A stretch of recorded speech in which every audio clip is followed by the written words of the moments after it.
Hello students, welcome to my YouTube channel. In this video lecture, I am going to answer questions from sample paper number 5, the 4th edition of RK Bali navigation book. So let's start. What will happen to the altimeter in aircraft which is flying level? Right static vent becomes blocked and the left one is open. Over indicate when side slipping to the right hand side. Over indicate when side slipping left hand side. Under indicate. So here is your aircraft. Let's say this is your aircraft.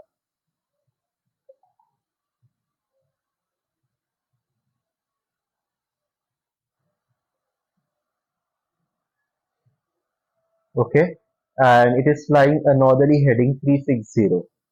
There are two static ports left and right. Out of that, the right static port is not working. So let's erase this. Left and right, the right static port is not working. The left static port is working perfectly. So what will be the altimeter indication if you are side slipping? The right hand side to the left hand side under indicate. So let's say if you are side slipping to the right hand side like this. Okay, side slipping to the right hand side like this, what will happen? The right static port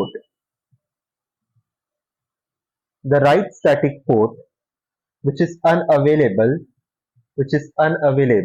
will be exposed to the incoming or oncoming relative airflow from the front.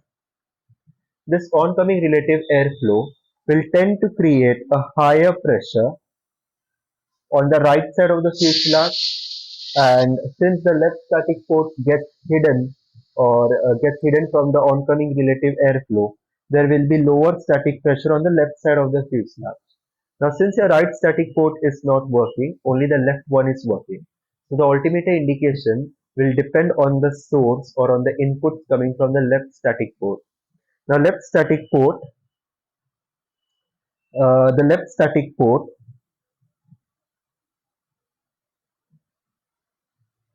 register lower atmospheric pressure. This lower atmospheric pressure will be translated into higher vertical distance, higher vertical distance reading, higher vertical distance reading. Okay. Now when we climb to higher and higher altitude, atmospheric pressure goes on decreasing. This decrease in atmospheric pressure is registered by an altimeter and it is interpreted as increase in altitude. So increase in altitude, decrease in pressure. Decrease in altitude will increase your atmospheric pressure. So here left static port registers lower static pressure and therefore your altimeter will indicate a higher altitude. Even though you are flying at straight 5000 feet, the altitude indicated to you will be much more than that, 5500, 6000, whatever. So the correct answer will be over indicate when side slipping right hand side. Question number 92. The vectors of a triangle that are resolved by computer to determine course and ground speed are what? So they are talking about wind velocity triangle. Very important for your SPL exam. So we have one side of the triangle which is this side of the triangle resembles or represents you're flying in still air. You're flying in still air, calm atmospheric conditions, stable atmospheric conditions, right? So when you're flying in still air, you will be flying a particular heading. You will be flying a particular heading and a particular true airspeed. Now let's insert winds in this particular profile. So when winds are, let's say, cross winds, direct cross winds,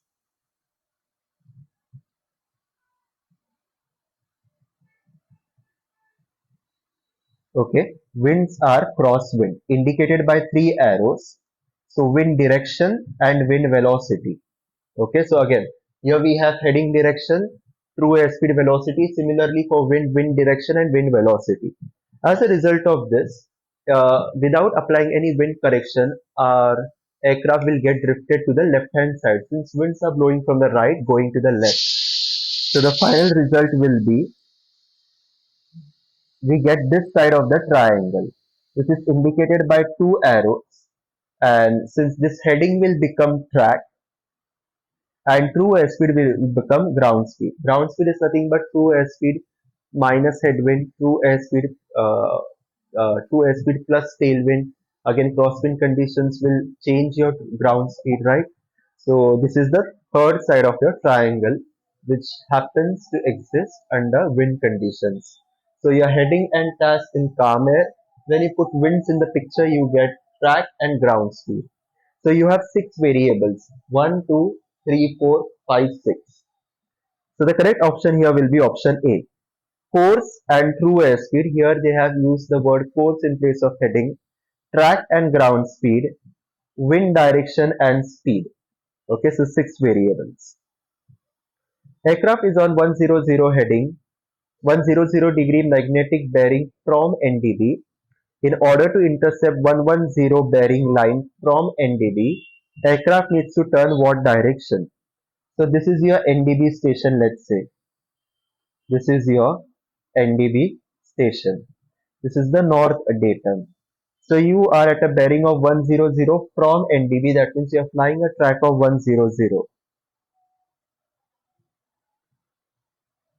Let's say this is track or QDR 100. You want to intercept 110 degree bearing from NDB. 110 will be 10 degrees to the right hand side. So track 110.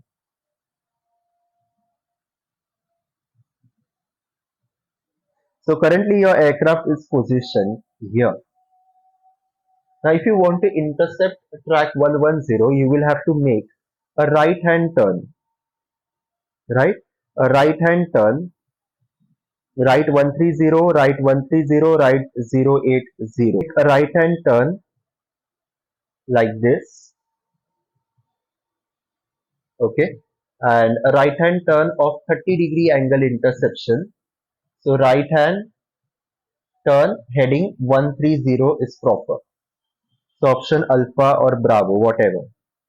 Next. Question number 94.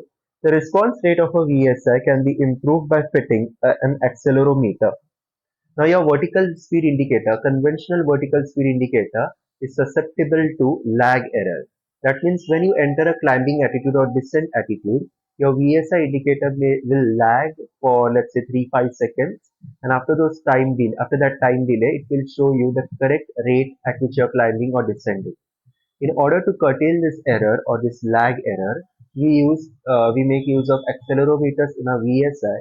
This makes a conventional VSI an instantaneous VSI, meaning it shows instantaneously the rates of climb and descent. So option A. 95. Aircraft approaching NDB on a heading of 240.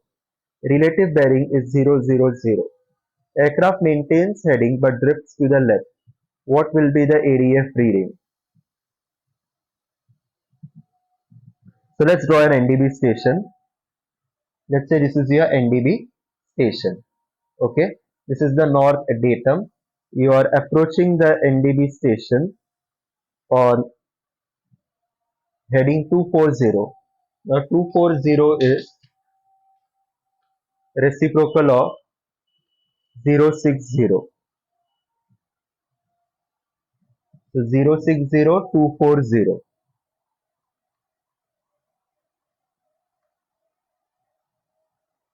Relative bearing is ADF reads 000. That means you are you are on a track of 060 inbound. That means you are flying towards the NDB station and the NDB station is directly in front of you. Therefore, the relative bearing between your aircraft heading and the NDB is 0 degree. Relative bearing equals to 0 degree. NDB is directly in front of you. Okay, in front of the nose of your aircraft.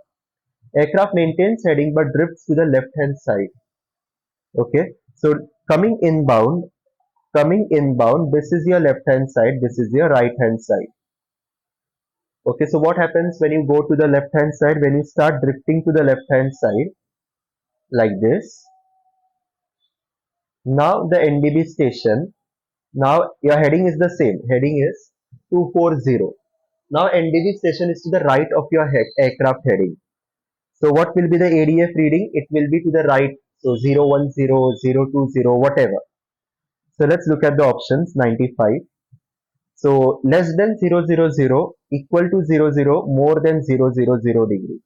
So aircraft heading will be more than 000 degree, meaning 10 degree, 20 degree, 30 degree, whatever. Okay, because it is to the right hand side. NDB station is to the right hand side. And all your relative bearings start from your heading clockwise. So if this is your heading, so from here you are going to start measuring relative bearing angle right hand side of clockwise. Okay. Again, the formula states, if you want to find formula, QDM to the station is magnetic heading to the station plus relative bearing. So currently the bearing to the station is 240, and your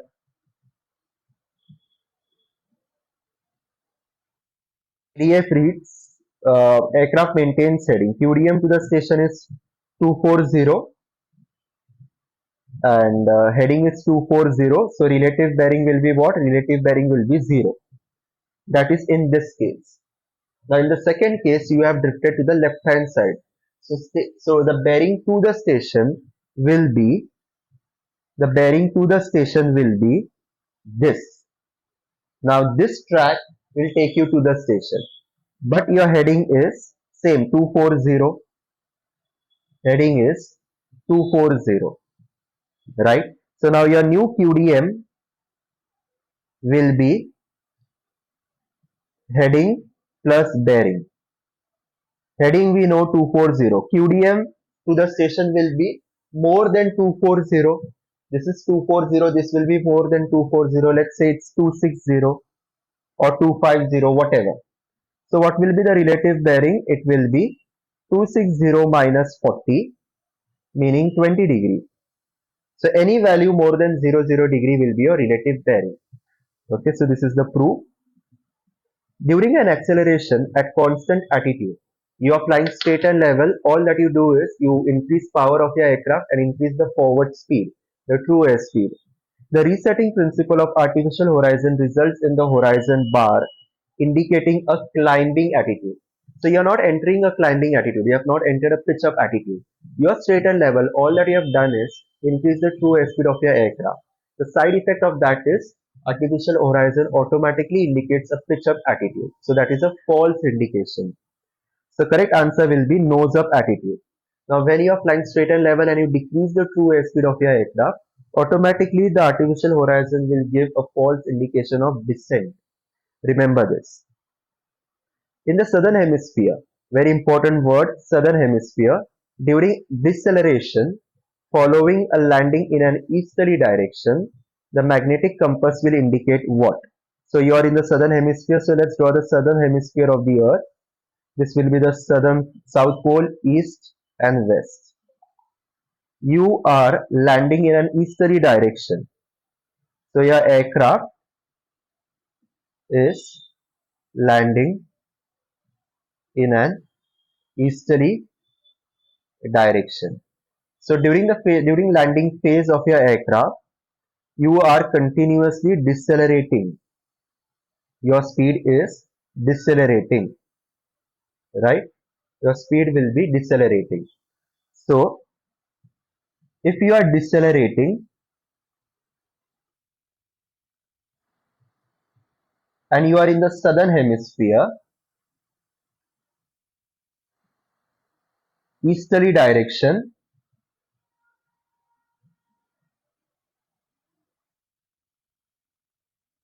what will happen?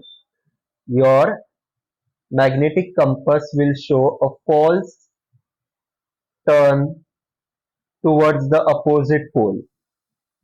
Deceleration, opposite hemisphere. So towards the opposite pole, that is in this case north pole. Okay, so instead of showing a heading of 090, it will show a heading which is less than 090, 080, 070, depending on the magnitude of your deceleration, right? So there will be a clockwise turn. Magnetic compass will turn clockwise to indicate a direction which is less than 090. So, an apparent turn to the north, no turn, heading fluctuating around 090. So, option A is the right answer. Okay. A radio altimeter can be defined as a ground equipment used to measure true altitude. So, that is wrong. It's not a ground equipment, it's an airborne equipment and it measures true height, not altitude. Self-contained onboard used to measure true height of aircraft, yes. Self-contained onboard used to measure true altitude, no. Height. So option Bravo is the only right answer. Now the true height measured by radio altimeter will be the height between your aircraft main gear, landing gear and the ground. So over here 2000 boxed. So that is your radio altimeter indication. Last question, aeroplane loading must be performed under the supervision of a qualified personnel, yes. Must be consistent with the data used for calculating the mass and balance, yes. Must comply with compartment dimension limits, yes. Must comply with maximum load per meter, yes. Must comply with maximum mass per cargo compartment, right. So all the statements given here are right statements. So this concludes our lecture. I hope you have understood all the 10 questions that I have answered and explained in this video lecture. Practice them multiple times. Read the theory associated with these questions and the explanations. That will reinforce your understanding and conceptual clarity.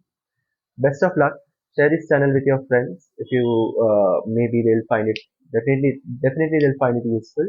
Subscribe if you haven't yet and hit the like button if you have liked this video lecture. See you in my next video lecture in which I will be solving the questions from sample paper number 6. See you.